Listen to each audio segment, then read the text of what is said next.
आप देख रहे हैं एशियन न्यूज़ हब और इस वक्त हमारे साथ मौजूद है मौलाना गुलाम रसूल हामी साहब, जो कि चेयरमैन है तहरीक इस्लाम के। हम बहुत बहुत शुक्रिया आपका करते हैं। आज आपके साथ बातचीत करने का मकसद हमारा है, क्राइम्स हम देख रहे हैं समाज में बहुत ज़्यादा बढ़ गए हैं, सुसाइड्स बढ़ गए, ड्रग एडिक्शन बढ़ गया, क्राइम्स में अब अलग अलग तरीके के क्राइम्स हो रहे हैं, फैमिली में मर्डर्स हो रहे हैं। उसके साथ साथ हम देख रहे हैं कि किस तरीके से छोटे छोटे बच्चों के साथ सेक्सुअल हैरेसमेंट, रेप्स हो रहे हैं। आपको क्या लगता है मौलाना साहब, क्या वजह है कि इन क्राइम्स में इतना ज्यादा इजाफा देखने को मिल रहा है? इसमें 3 चीज़ों का असर है। जब हम कुरान का मुताला करते हैं तो कुरान हमें बता रहा है कि हमने अपने नेचर को समझना चाहिए और कुदरत को समझना चाहिए। जब इंसान कहीं कुदरत के खिलाफ करता है तो माशरे के अंदर ऐसे नासूर पनपते हैं, ऐसे जराइम उजागर होते हैं कि जो हमारे माशरे को दीमक की तरह फिर चाटते हैं। यही वजह है कि क्राइम पहले भी हुआ करते थे, अब भी होते हैं, इसमें कोई शक नहीं, लेकिन इजाफा है। इजाफे की कहीं वजह, सबसे पहला वजह यह है कि हमारे माशरे में एक बड़ा तबका ड्रग्स से, मुनश्शात से मुतासिर हो रहा है। उसको रोकने के लिए बहुत सारे असबाब किए जा रहे हैं, जहां मैं ये नहीं कहता हूं कि सरकारी मशीनरी इसमें काम नहीं कर रही है, कर रही है, लेकिन कोई एक मशीनरी में कि नहीं कहूँगा कि सरकार या गैर सरकारी एक कोई तबका, एक ऑर्गेनाइजेशन कुछ नहीं कर सकती जब तक कि माशरे का हर फर्द उस नासुर को महसूस न करे, समझे कि मेरे बच्चे की तय मेरी क्या जिम्मेदारी है, मेरा बच्चा क्या कर रहा है, क्या पढ़ रहा है, क्या लिख रहा है। दूसरी बात, हमारे यहाँ जुनूनियत बहुत ज़्यादा हो गई कि लोगों के अंदर जो जिसको हम टॉलरेंस कहेंगे या कुव्वत बर्दाश्त कहेंगे, वो बर्दाश्त अब ख़त्म हो चुका है। हम एक दूसरे को बर्दाश्त नहीं कर रहे हैं। उसका एक बुनियादी वजह है कि हम कहीं ना कहीं से माशरे के अंदर एक बहुत सारे मसाइल से दो चार है। कोई गरीबी से जूझ रहा है, कोई किसी के पास रोज़गार नहीं है, कि कोई बीमार है, किसी को कोई परेशानी है। सब के लिए एक रहनुमा उसूल होना चाहिए कि पहले जब हम किसी भी मामले में परेशान हुआ करते थे तो किसी न किसी से हम शेयर करते थे, उससे पूछ लेते थे कि इसका क्या हाल है। कोई डॉक्टर की तजवीज़ देता था, कोई कहीं स्पिरिचुअल सेंटर में जाने की तजवीज़ दिया करता था। अब हम वहाँ तक हो गए कि हम एक दूसरे को बर्दाश्त ही नहीं करते हैं कि माशरे के अंदर देखा देखी है, मैंने अपना कुछ आपसे शेयर किया तो कल आप मेरे मुंह पे वो मारेंगे, ये उसके मुंह पे मारेगा, तो लोग लोग उससे डर रहे हैं। लोग उससे डर रहे हैं और अंदर ही अंदर जराइम बढ़ते जा रहे हैं कि जिसका बेटा ये ड्रग एडिक्ट है वो दूसरे बेटे को भी बना रहा है, लेकिन वो माँ या बाप माशरे में किसी से बात ही नहीं कर पा रहा है। तीसरा इसका ये वजह है कि लोग बड़े रेस में लग गए हैं कि जल्दी जल्दी हमारे पास पैसा आ जाए और हम राहत की ज़िंदगी, सुकून की ज़िंदगी महसूस करेंगे। तो उसके लिए भी हर बेटा बाप के पीछे होता है, भाई के पीछे होता है। तो ये भी इसका एक वजह ये भी है। और माशरे के अंदर जो आप देखते हैं कि पहले 1000 में से 10 तलाक़ें हुआ करती थी, अब 90 की 80-100 तक पहुंच चुका है। हामी साहब, मैं आपसे यहाँ पर सवाल पूछना चाहूँगी क्योंकि वालिदैन की एक बहुत अहम जिम्मेदारी होती है बच्चे को समझना, लेकिन वहीं आज के वालिदैन कहते हैं जब बच्चे को समझाने लगते हैं तो बच्चे में जिस तरीके से इनटॉलरेंस है, टॉलरेंस है ही नहीं उसमें, इम्पेशेंट है, तो बच्चा सुसाइड करने लगता है, बच्चा अपने ही पेरेंट्स को दबकाने लगता है। ऐसे में किस तरीके से इस गैप को फिल किया जाए जिससे प्यार मोहब्बत से ये कौम आगे चल पाए? ये इसका बुनियादी वजह यह है कि अपने बच्चे के अंदर हमें ये झांकना है, देखना है कि हमने जो तालीमी निज़ाम, एजुकेशन सिस्टम उस पर मुसल्लत किया है वो मेरे ख्याल में सही नहीं है। हमने उसके तालीम को उसी जगह पे लेना चाहिए कि वो वैल्यूएबल भी हो और वो बर्दाश्त करने वाला भी हो।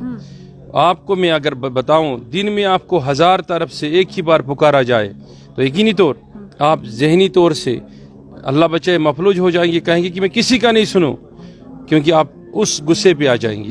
यही आज एजुकेशन सिस्टम है कि इतनी किताबें पढ़ाई जाती हैं कि उन्हें दिल में कुछ उतरता ही नहीं है। उस वजह से कि हमारे बच्चों के अंदर क़ुव्वत बर्दाश्त है ही नहीं। जब वो वालिदैन के यहाँ फिर आते हैं स्कूलों से तो सीधी सी बात है वो कुछ बर्दाश्त ही नहीं कर पाते हैं। तो यही जो वालिदैन और बच्चों के दरमियान गैप मेंटेन हो रही, उसका वो एजुकेशन सिस्टम हमारा जिम्मेदार है। मैं समझता हूँ कि एजुकेशन रिफॉर्म्स की ज़रूरत है। हमें जिस तरीके से बहुत सारे ममालिक के अंदर एजुकेशन सिस्टम ऐसा है کہ وہاں اتنی کتابیں نہیں پڑھائی جاتی ہیں، لیکن ایجوکیشن سسٹم پڑھانے کا طریقہ اتنا آسان ہے کہ بچے کو محسوس ہی نہیں ہو رہا ہے. وہ بچہ کبھی خوف اور ڈر کا شکار ہو ہی نہیں سکتا ہے کہ جس بچے کے ساتھ ماں باپ ایک اچھا حسن سلوک کریں اور پیار محبت سے ان کے ساتھ پیش آئے. اب بچہ ہی اگر قبول نہیں کرتا ہے والدین کو، مطلب ہے کہ کہیں نہ کہیں بچے کے ساتھ زیادتی ہے.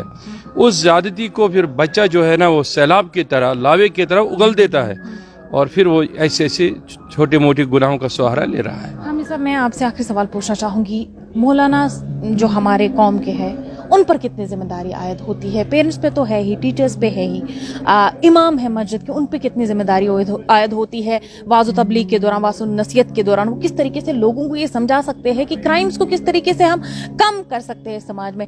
اس کے ساتھ ساتھ ایک بہت اہم سوال ہے آپ سے، چونکہ ہم کشمیری جو ہے صوفزم کو پروموٹ کرتے ہیں اور صوفزم کو مانتے ہیں، ایسے میں ہمارے پاس آستان عالیہ بھی ہے، یعنی وہ جگہ بھی ہے جہاں پر ہم مل بیٹھ کے ان ینگسٹرز کے ساتھ بیٹھ کے ان کو سمجھا سکتے ہیں. تو کیا لگتا ہے آپ کو یہ انیشیٹو سٹارٹ کرنے کی ضرورت نہیں ہے؟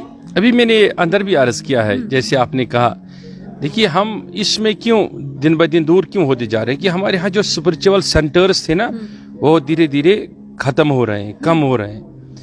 کہ ہر سوسائٹی میں جہاں پر آپ کی دیکھیے آپ کا روح جو ہے نا، روح اللہ کی طرف سے آئی ہوئی ہے. کسی بھی ذی حس انسان کو آپ پوچھے وہ بتائے گا روح کے لیے جو غذا ہے وہ صرف اور صرف اسپرچولیٹی ہے، روحانیت ہے.